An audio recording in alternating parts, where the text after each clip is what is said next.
Ladies and gentlemen, the documented story you will hear during the next 30 minutes is not a subject commonly discussed.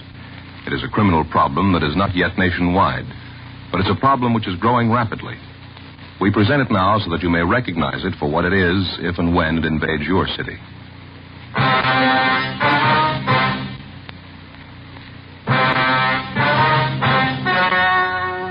The story you are about to hear is true. Only the names have been changed to protect the innocent. Fatima, best of all king-size cigarettes, brings you Dragnet.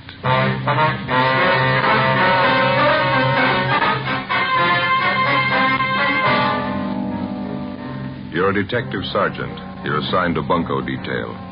You begin to receive reports of a vicious new racket growing in your city, the television repair racket. The repairmen lie, overcharge, bill you for work not done, for parts not needed, for parts they don't install. Your job? Stop them. How does Fatima compare with other king-size cigarettes? Fatimas are the same length and circumference, 85 millimeters long, 1 1/64 inches around. And Fatima filters the smoke exactly the same long distance as any other king-size cigarette. Tell me then, how is Fatima different from other king-size cigarettes? In Fatima, the difference is quality. Fatima gives you extra mildness, a much different, much better flavor and aroma.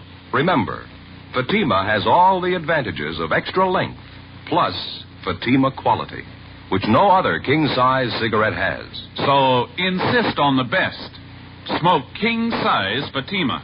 Best of all king-size cigarettes.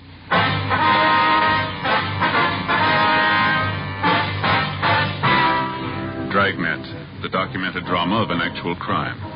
For the next 30 minutes, in cooperation with the Los Angeles Police Department, you will travel step by step on the side of the law through an actual case transcribed from official police files. From beginning to end, from crime to punishment, Dragnet is the story of your police force in action. It was Monday, January 19th. It was overcast in Los Angeles. We were working the day watch out of bunco detail. My partner's Ben Romero. The boss is Captain McCauley. My name's Friday. It was 9:15 a.m. when we got to the third floor of the Los Angeles Daily News, the assistant city editor's office. Hi, Friday. Come on in. Sit down. Morning, Jack. I'd like you to meet my partner, Ben Romero. Ben, this is Jack Kinnett, staff writer for the Daily News. All right, Kinnett. Glad to know you, Ben. Sit down, fellas. Thanks. We just left the skipper over at the city hall. Did the captain brief you on this thing? Yeah, he gave us a partial fill-in. We've been working on it from our end about 2 weeks now. Oh, Paul Price, he's our radio TV editor.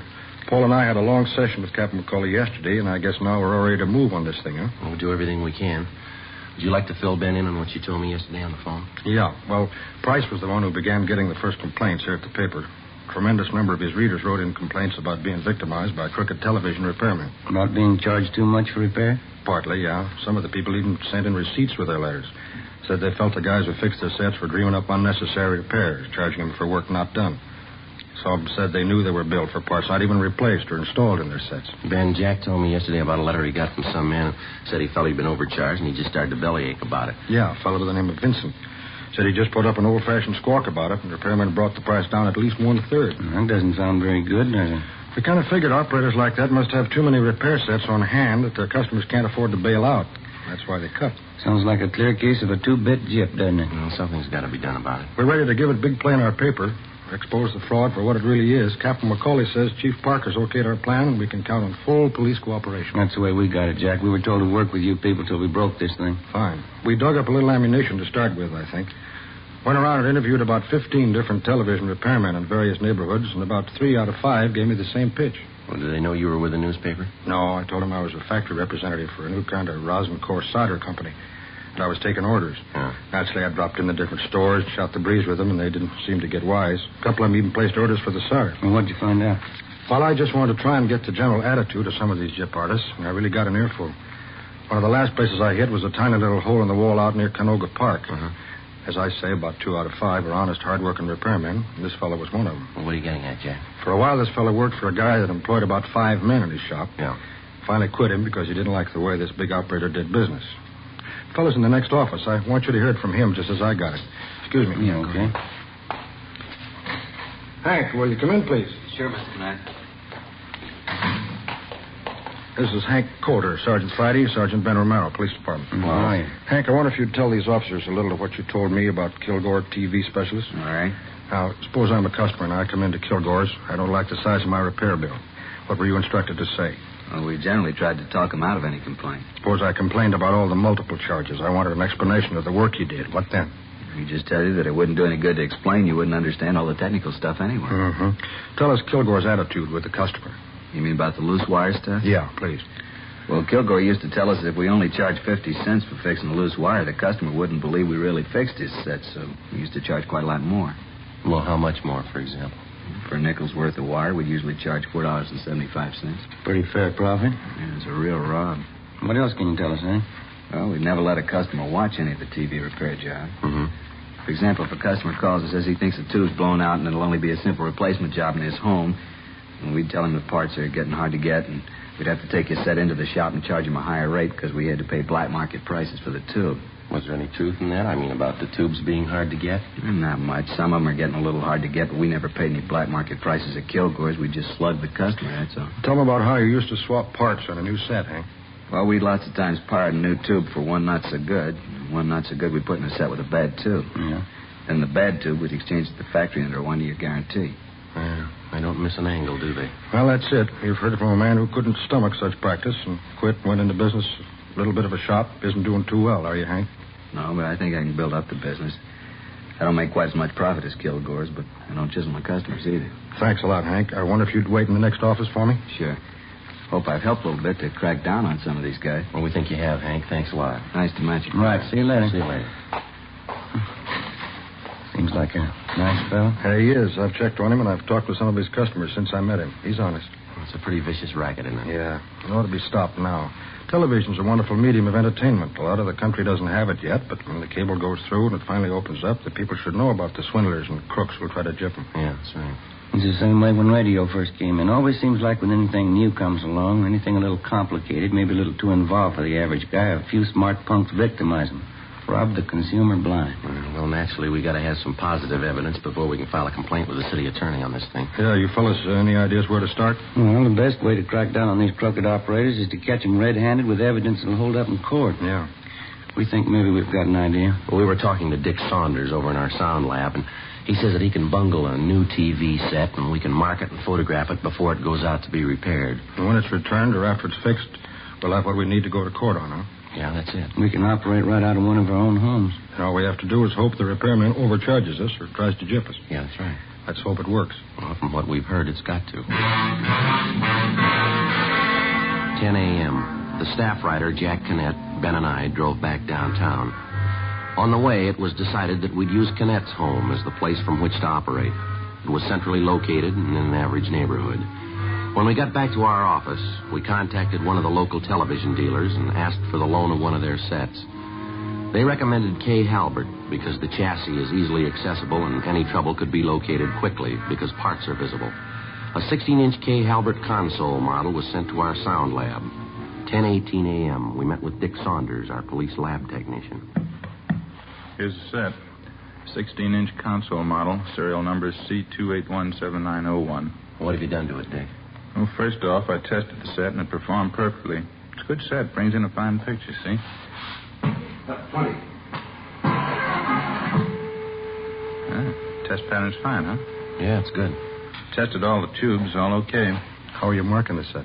Yeah, I'll show you. Get a tube out of here. Now, if you look closely here at the base of the socket, see it? What's that? This is it, isn't it, Dick? Little tiny dot of green paint? Yeah, that's right, Ben. Mm-hmm. I'm marking every part of the set with this tiny green dot. Looks good. If I didn't spot it, I doubt anyone else would, especially if they didn't know about it. Yeah, that's what we're hoping. In addition to this type marking, we've taken all serial numbers off the tubes and various parts. Anything that carried any form of coding, we took down. Mm-hmm. All major components have been marked. Transformers, coils, condensers, tuning units, so on. Did you get any pictures of it? Yeah, we did. Took photographs of the set in and out of the cabinet. Took them from 4 different angles just to be sure we were well covered. Well, how did you bungle it? Well, here's what I did. To put the set out of commission, I burned out the filament of the 5U4G low-voltage rectifier tube. What's the cost of that particular tube, Saunders? Well, this tube ordinarily retails for $1.65. Mm-hmm. Well, what does that do to the set? I mean, burning out the tube. By burning out that filament, we cause the sound and picture circuits to be completely inoperative. It won't work at all until that particular tube is replaced by a good one, isn't it? That's right, Joe. Well, how big a job would it be to trace the trouble? Well, it could easily be detected by casual observation or by noting that the tube normally very hot is cold. How much time would you say it'd require to make a repair like this? Oh, I'd estimate not over a half hour would be required to place this set in operating order. Half hour, huh? Mm-hmm. Okay, thanks a lot, Dick. You going to take care of getting the set out to Canette's home right away? Yeah, we have his address right here. We'll get it right out. All right, fine. If you can, try to get whoever repairs this set to give you an itemized bill of all work done and parts installed. Right. In case you call more than one outfit today, here's an extra bad 5U4G tube. Thank you, Dick. Anything you'd like to know? No, I think that about covers it for me. Jack? One more thing. I was just wondering, if somebody spots the trouble right away and replaces the tube, what do you think they ought to charge, Dick? Labor and all. I checked through RTA on that this morning. They said to make a house call and replace the defective tube should not exceed $4.50. Okay, thanks. That does it for now, huh? Yeah, I guess so. Well, you're all set then. Think we'll get what you're after? Well, we should. The odds are all on our side. 10:30 a.m., Monday, January 19th. We left the sound lab on West 1st Street and walked back to Bunko Division. We met with Captain McCauley and filled him in. We gave him the newspaper man Jack Canette's address and told him he could reach us there. The console model television set was delivered to Canette's home and properly installed. When we arrived at his home, we started going through the yellow classified section of the phone directory. We made a list of several TV service stores just picked at random. We chose a wide variety. We picked stores that were listed with large boxed-in ads, stores that carried no ads, just a listing. Ben called 2 places and staggered the calls so that the repairman would arrive about 1 hour apart. It was 11:30 a.m. when the first man made his service call. Bart's TV experts on Hollywood Boulevard. It took him 45 minutes. It was 12:15 when he left Jack Canette's home. Must have been one of the 2 out of 5, huh? Yeah, he seems okay. I wonder if I could see that bill, huh? Oh, here you go, Joe. Thanks. Yeah, looks okay. Replace 5U4G tube, $1.65. Service charge, $2.50. Total charges, $4.15. That kind of bears out Canette's thinking, doesn't it? Remember when we asked him how many men worked in his shop and he said he's alone? Yeah. I think you'll find that's a pretty good barometer. All the servicemen working alone aren't like this guy, but the bigger percentage of the honest ones are. When's the next one due to arrive, Ben? Any minute now. Called a place by the name of Cheney's Video Repairs. They're over on Beverly Boulevard. Mm-hmm. Had a big ad. Looks like a pretty big outfit. Oh, here's that other defective tube that Dick gave us. Yeah, better get it in the set. Yeah. Well, let's see. Here we are. 5U4G. Okay, here you go. Thanks, Jill. Here's a new one the guy put in. Got it. Okay. Get this back on again.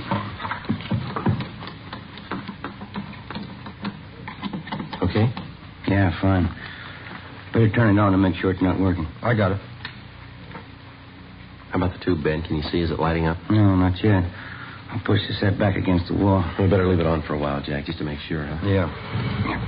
There we are. I gave you the other tube? Yeah, I got it right here in my pocket. Right. I'd like to try something if you fellers think it'll be okay. What's that, Jack? I got a good little camera, like a 3F, candid. Mm-hmm. I think maybe if I turn all the 3-way lamps up to full, here's a AAA fast film that's in the camera now, maybe we can grab some shots of the guy while he works. What do you think? Well, if you're careful, don't let him get wise. Maybe you ought to shoot some of all of us just so he doesn't think anything about it. Huh? Yeah, that's what I figured. I'll just sit down on that chair over there by the set, make him think I'm just testing or something. Mm-hmm. I think I can bring it off without arousing any suspicion. Okay. If I get anything, the guy's out of line, we'll run the shots in the Daily News. What do you figure on doing, Jack? You going to run a series on the TV repair racket? Yeah, that's the plan. Lee Payne, he's our executive editor. He thinks it's high time somebody exposed the swindle in the paper. Mm-hmm. That'll be the next serviceman. I'll let him in. Right. Better turn off the set, huh? Yeah.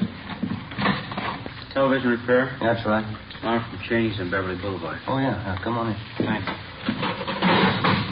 Oh, what seems to be the trouble? We don't know. The set's right over here. Oh, thanks.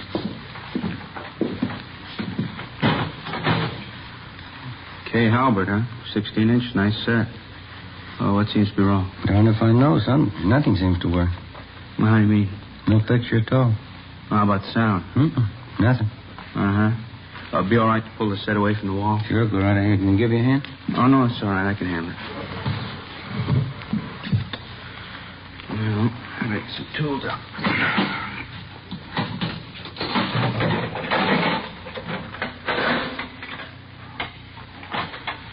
How long you had this set? Oh, about 2-3 months. Dark in here. I wonder if we could have a little more light. Sure, let me get these lamps up for you. Oh, thanks. How's that? Oh, fine, thanks. Say, that's a nice little camera you got there. What kind is it? A Leica 3F 1.5 lens. Uh-huh. Been experimenting with some new indoor film. Do you mind being a guinea pig? No, it's all right with me. Shane wastes good film on me, though. Think you're going to get anything in this light, Jack? Maybe. Worth a try, anyway. I don't know about this set. What do you mean? Well, it looks bad. Hard to tell without getting it down to the shop. Looks to me like your blocking transformer's gone. And what's that mean? Well, I'll have to take the set in. Can't fix it here, huh? No, I'm afraid not. You see, your parts are getting a little hard to get these days. The set manufacturers are having a tough time getting quality parts, and sometimes we have to spend several hours just tracing the trouble. Well, I guess that knocks out the ball game tonight, huh, fellas? Sorry. Take a couple of days at least. Want to really check it over. Sure it's not a tube. We kind of thought just a tube blew out. No, that's what most people think every time their set goes out. It's definitely not a tube. Oh, it might be some bad tubes, but your trouble's a great deal more than that, I think. Have you got any idea what it's going to run us? Well, it's hard to say right offhand. $4 or $5? No, it's going to run more than that. I'll take the set in with me now, and I'll get it back to you as soon as possible. You going to take the whole set? No, I'll just pull the chassis out of the cabinet, leave the cabinet here. Oh, say, by the way, Yeah? if everything turns out, I'd sure like to see those pictures. Yeah, if everything turns out, you will.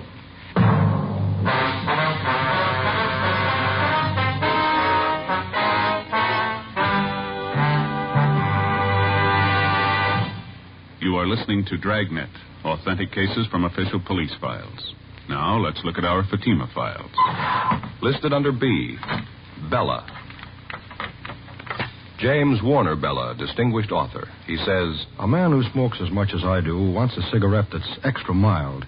And I like Fatima's different flavor and aroma. Listed under S, Scanlon. Louise Scanlon, Stork Club cigarette girl. She says, More and more of my Stork Club customers are smoking king-size Fatimas.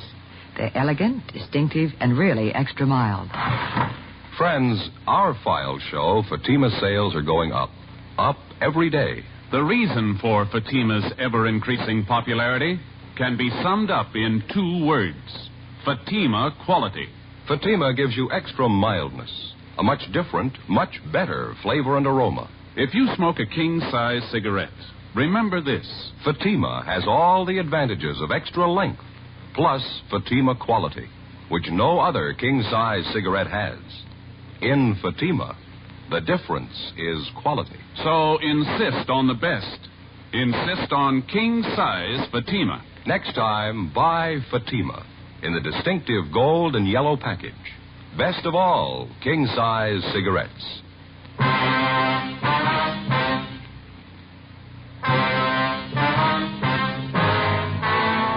Thursday, January 22nd, 9:30 a.m. The TV set was returned to reporter Jack Cannett's home after having been repaired by a servicing company called Cheney's Video Repairs. We found that the man who had come to Cannett's home to make the service call was Robert V. Cheney, the owner of the service outfit. Well, as soon as the set was returned, we called the sound lab and had it picked up and taken downtown.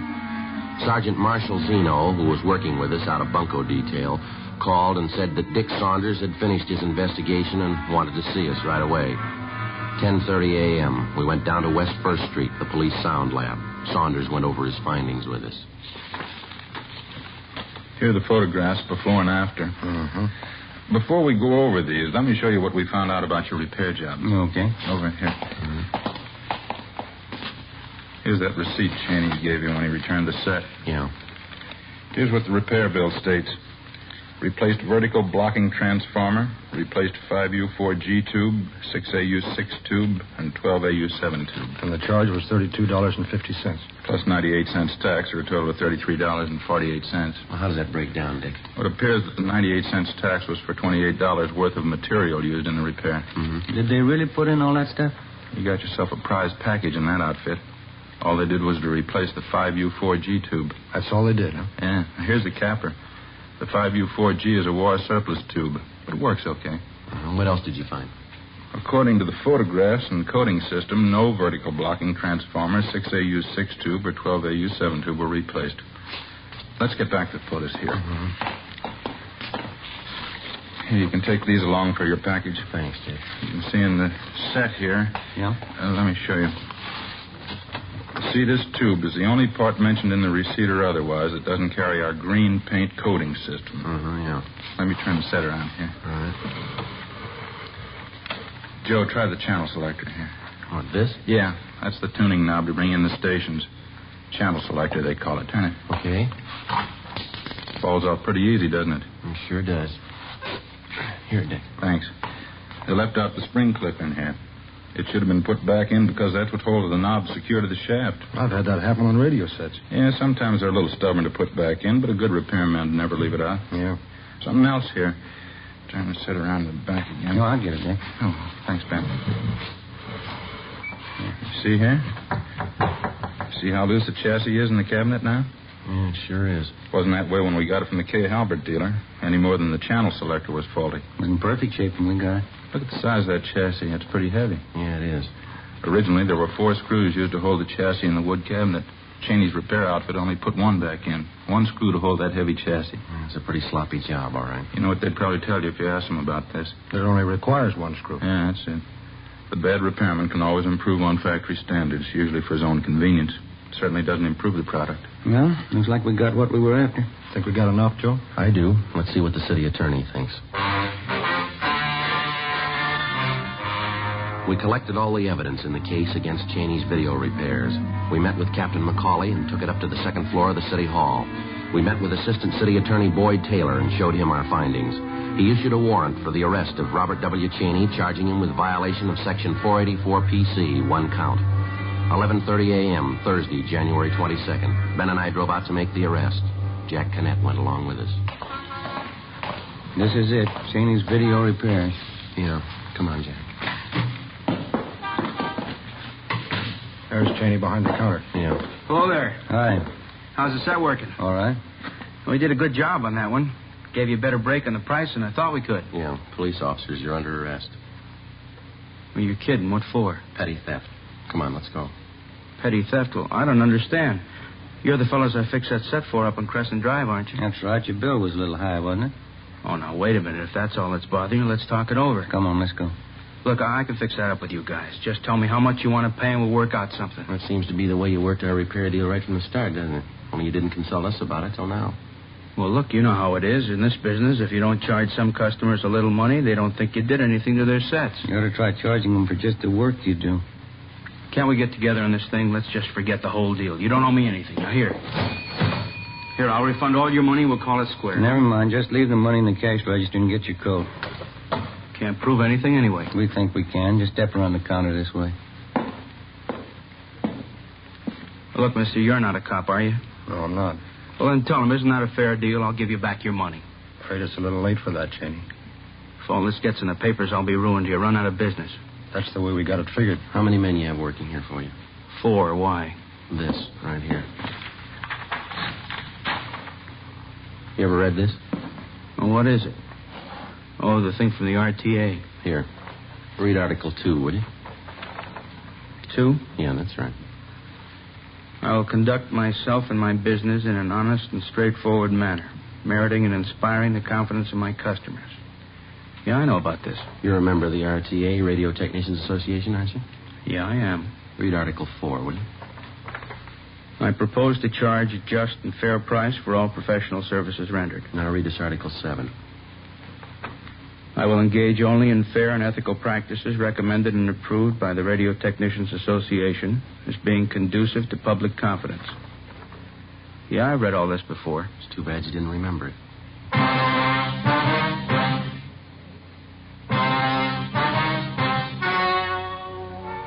The story you have just heard was true.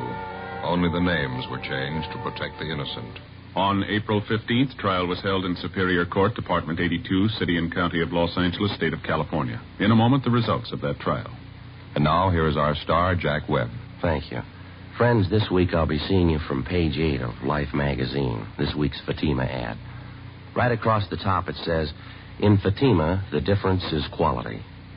Well, in Fatima, the finest domestic and Turkish tobaccos give you extra mildness, a different, better flavor and aroma. Compare Fatima with any other king-size cigarette. Prove, as I have, what a difference Fatima quality makes. Next time, buy Fatima in the golden yellow package. Best of all, king-size cigarettes. Ladies and gentlemen, in the few remaining moments, we'd like to take this opportunity to thank you once again for your many kind letters of encouragement that come in from week to week.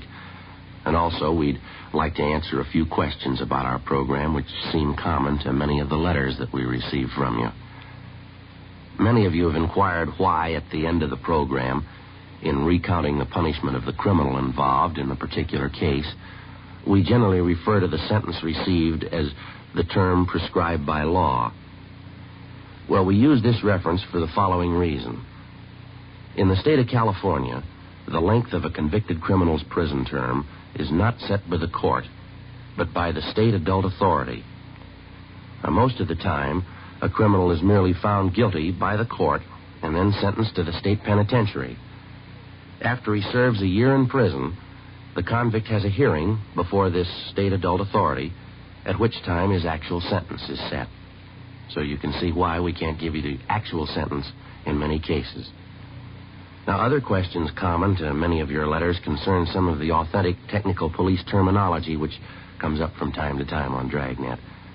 With the help of George Fenneman, we'd like to explain some of the more common ones for you, if we may. First, you've heard us use the term or the letters APB. APB. That's an all-points bulletin, a communication dispatched to all divisions and law enforcement agencies throughout the state. And then we feel sure that you remember the term Mama Sheet.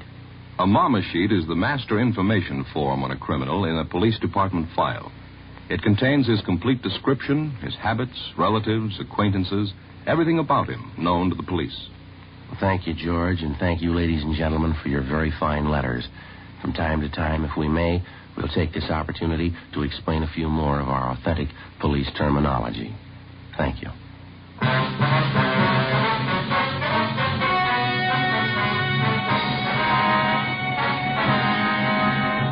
Robert W. Cheney, owner and operator of Cheney's Video Repairs, was tried and convicted on several counts of violating Section 484 PC, petty theft.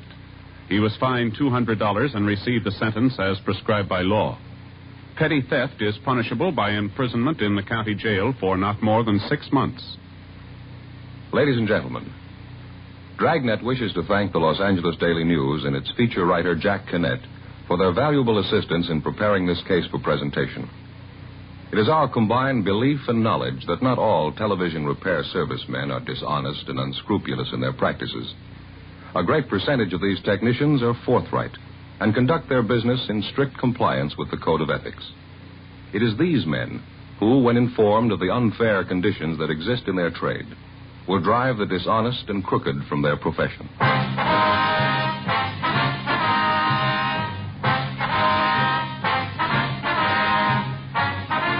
You have just heard Dragnet, a series of authentic cases from official files. Technical advice comes from the Office of Chief of Police W.H. Parker, Los Angeles Police Department. Fatima, best of all, king-size cigarettes, has brought you Dragnet, transcribed from Los Angeles.